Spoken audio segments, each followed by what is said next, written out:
Hello guys, welcome to only my talks. Tollywood hero Prabhas హీరోగా నటించిన తాజా చిత్రం కల్కి. ఇటీవల విడుదలైన ఈ సినిమా మంచి సక్సెస్ ను సాధించిన విషయం తెలిసిందే.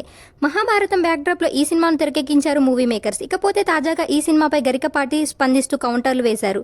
ఈ మేరకు ఆయన స్పందిస్తూ 1,000 రూపాయలు ఎక్కువ ఇస్తే రచయిత ఏదైనా రాస్తాడని, సినిమా వాళ్ళు ఏది చూపిస్తే అదే నిజమైపోతుందని, అశ్వత్థామ కర్ణుడు హీరోలైపోగా మిగిలిన వాళ్ళు విలన్లా అంటూ ప్రశ్న రేకెత్తించడం సర్వత్రా చర్చనీయాంశమైంది.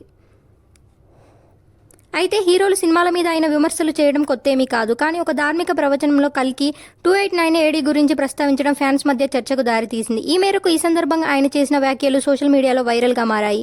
అయితే నిజానికి కల్కి 289 AD నిజంగా జరిగిన కథని దర్శకుడు నాగ్ అశ్విన్ ఎక్కడా చెప్పలేదు. భారతాన్ని తీసుకొని కాల్పనికత జోడించడం ఎప్పటి నుంచో ఉంది.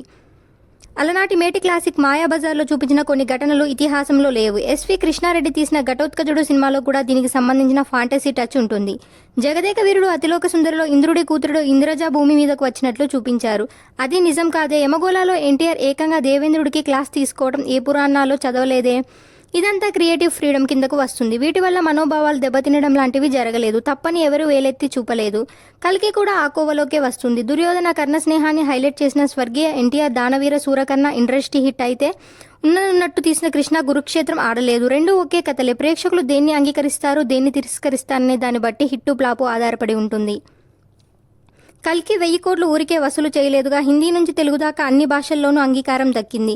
కాబట్టే బ్లాక్ బాస్టర్ నమోదైంది. కానీ ఇప్పుడు ఇలాంటి వ్యాఖ్యలు చేయడంతో ప్రభాస్ అభిమానులు కాస్త ఆగ్రహం వ్యక్తం చేస్తున్నారు. ఇలాంటి అప్డేట్స్ కోసం please like, share, subscribe OMT.